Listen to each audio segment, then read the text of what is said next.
Bonjour à tous, je vous propose immédiatement d'entrer dans le bain avec ici ce petit rappel d'annonce. Il y a, vous voyez, le 14 juin 2011, un article qui sortait sur Forbes qui nous rappelait que Wikileaks demandait des dons en Bitcoin. Ça leur permettait de contourner les sanctions américaines, notamment avec le blocus sur les passerelles de paiement. Donc il y a 15 ans, Bitcoin avait déjà une utilité technique et financière de grande ampleur et au plan mondial. Voilà, petit aparté, je vous embête pas plus longtemps avec ça, mais ça permet des fois de remettre l'église au milieu du visage quand on doute d'un actif. Il y a également 15 ans, on pouvait contre, je dis bien contre, l'échange de CAPTCHA, donc remplir un CAPTCHA et mettre son adresse ici, recevoir 5 bitcoins par visiteur, et totalement incroyable, ça marchait bien, et vous auriez eu aujourd'hui la fortune de 500 000 dollars si vous auriez fait ce CAPTCHA et si vous n'auriez pas perdu votre seed et que vous l'auriez conservé. Au niveau du cours du Bitcoin, alors pas vraiment du cours, mais plutôt de la liquidation, on est monté aux alentours de 106, 107 pour venir liquider toute cette poche de liquidité.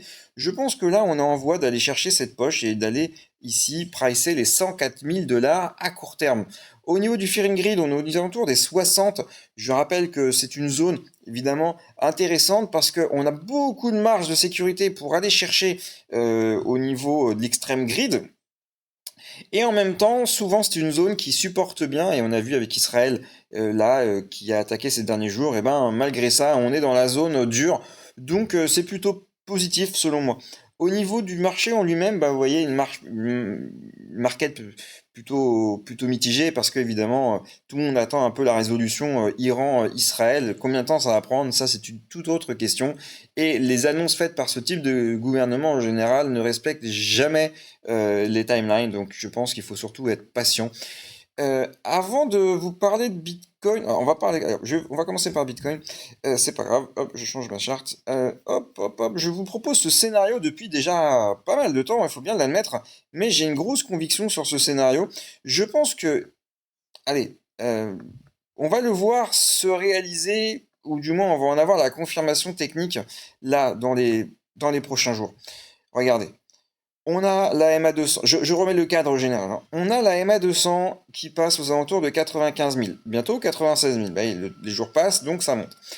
On a eu une première vague d'impulsion sur support, ici en 5 temps. Un, 2, 3, 4, 5. La 3 n'est jamais la plus courte, ici c'est la plus longue. On a fait un retracement en A, B, et on serait en train de dessiner C. Alors, moi, C, statistiquement, je la mets ici à 95 800 parce que c'est la zone dure, parce que c'est le MA200, parce que c'est un retracement également d'un 3, 4, 5 en 1,61,8. Bon, moi, il y a beaucoup de choses qui convergent. Maintenant, on peut très bien imaginer une B, vous voyez ici, sur ce mouvement, qui va se terminer en dessous A. Donc, en dessous A, ça peut être 99 000. Ça peut être le top précédent ici sur le fake breakout, 98 000. Mais statistiquement, je pense que tout est réuni pour aller à 95 000 et notamment le max pain. Donc ici, bah écoutez, je pense que on va faire un peu comme des poupées russes, hein, 1, 2, 3, 4, 5, voilà, 108 000. Maintenant, est-ce qu'on va aller vraiment dans cette zone-là jusqu'au bout? Je ne sais pas. En tout cas, si vous voulez, si vous faites statistiquement, le retracement ici que nous voyons, donc la grande A en bleu ciel, rebondirait statistiquement à 109 000 dollars. Voilà, c'est les 0,618. Et une fois qu'on a bien retracé ça, on arriverait enfin ici aux 95 000 dollars, qui ne respectent pas, eux, par contre, les retracements de Fibonacci, mais qui convergent plutôt dans les fondamentaux techniques. Au niveau du Ethereum price, eh ben écoutez, toujours la même chose, hein.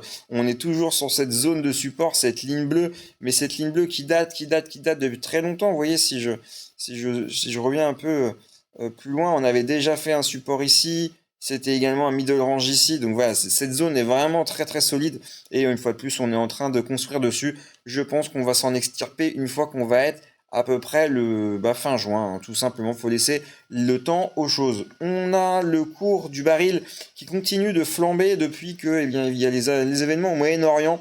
Ça va pas trop dans notre sens de l'inflation. J'espère que ça va pas durer trop longtemps et que le soufflet retombe rapidement. Sinon, ça pourrait commencer à causer un problème au niveau de la Fed. Au niveau du token KTA, je voudrais vous parler donc de ce token parce que il y a quelque chose de très intéressant. Déjà, d'une part, J'en ai parlé longuement à plusieurs reprises, j'ai même fait une vidéo spéciale sur Kita Network, mais, il y a plusieurs choses intéressantes. Vous voyez, au niveau de la structure du prix, on a d'une part rangé ici entre 85 centimes et 62 centimes pendant longtemps, donc on peut considérer que 85 centimes est un support relativement fiable. On est venu monter en 2, 3, 4, 5. On est probablement dans une grande. Ensuite, on est venu faire un retracement 1, A, B et C, pardon. Retest du support à 85 centimes, qui, je rappelle, se déroule pendant un conflit au Moyen-Orient. Et on a ici 1, 2, 3, 4, 5 qui statistiquement nous enverrait au mois de juillet aux alentours de 2,50 $. Bon, ça c'est une hypothèse. En tout cas, ce qui est très intéressant, c'est la chose suivante. C'est que le mainnet est prévu, selon le site Kita, pour cet été. Voilà, c'est marqué Summer 2025. Donc, on n'en est pas loin. Il y a eu des recherches très intéressantes sur Twitter sur la viabilité ou non de ce projet, parce qu'il y avait deux camps, ceux qui disaient que c'était un projet qui n'est pas légit, un autre camp qui disait que le projet était légit. Il y a quand même eu des choses là qui sont sorties qui montrent que le projet est légit. Il y a bien un bloc DAG derrière, etc. Je vous invite à aller voir vos recherches. En tout cas, c'est ça que je voulais vous montrer. C'était le support des 85 centimes est extrêmement dur. Maintenant, est-ce qu'il peut casser? Évidemment qu'il peut casser. Et dans ce cas-là, le prochain support serait à 62 centimes. Donc, écoutez, je voulais vous partager cette information qui me paraissait intéressante statistiquement. Au niveau de la rotation de la liquidité, il y a plusieurs choses peut-être intéressantes à proposer. On a CAS qui est oversold.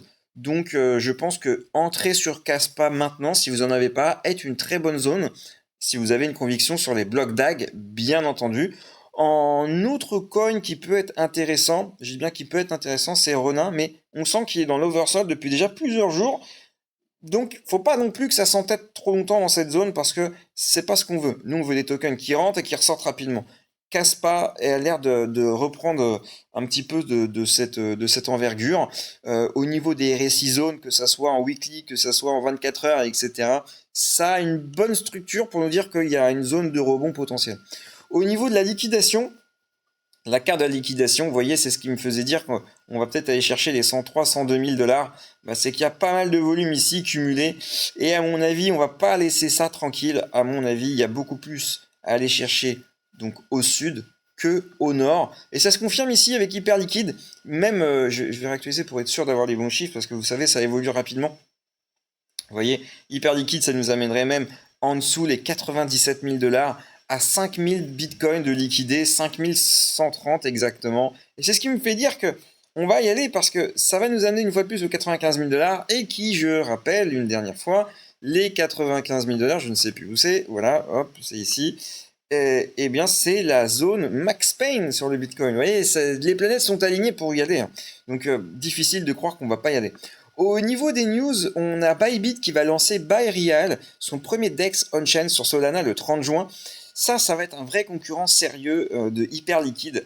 Et la vraie question, c'est de savoir, mais derrière, qu'est-ce que va proposer de mieux ByReal? On va pas tarder à le savoir. Il y a déjà pas mal de choses qui quand même transpirent. Ce qui est surtout intéressant, à mon avis, c'est celui qui va faire la première dark pool avec des aides Casnark, qui va permettre de cacher ce type de problématique que je vous ai montré à l'écran, où on voit où sont positionnés les shorters, les vendeurs, etc. Parce que ce type de carte, en open source, ça nous permet d'aller liquider précisément les acteurs. Alors que si on serait sur un dark pool où on ne voit pas les ordres des acheteurs ou des vendeurs, ça serait beaucoup moins manipulable. Donc à voir si ByReal va être sous système de dark pool. La Russie paie des espions, des ados, et non formés avec du Bitcoin. C'est la news du jour, je pense. Elle est signée Simon Chandler, qui va dans ce sens en disant que la Russie utilise le Bitcoin pour payer, espionner, manipuler, etc. Alors je ne sais pas ce que ça vaut au niveau de ses sources, il faudrait passer plus de temps. En tout cas, ça a l'air d'être une source sérieuse parce que c'est un auteur plutôt connu, c'est sur le site Decrypt. Ça mériterait certainement plus de recherche sur ça pour ceux qui s'intéressent à la confidentialité et au gouvernement qui utiliserait les crypto-monnaies. Au niveau du token Memcoin du jour, une fois de plus, je vais continuer à vous proposer Aura parce qu'il a une dynamique haussière très intéressante, il a une structure pertinente, il a la liquidité qui est bloquée, donc j'ai pas mieux à vous proposer une fois de plus. Ça fait 3 jours que je vous propose Aura, mais j'ai beau chercher, je ne trouve pas mieux. C'est tout pour moi, on se retrouve dans l'émission de midi. Bye bye.